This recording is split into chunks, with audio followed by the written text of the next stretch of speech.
गणनायकाय गणदैवताय गणाध्यक्षाय धीमहि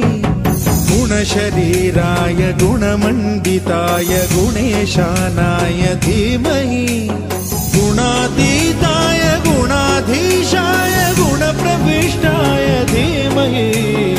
एकदन्ताय वक्रतुण्डाय गौरीतनयाय धीमहि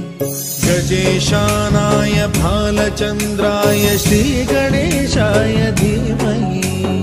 एकदन्ताय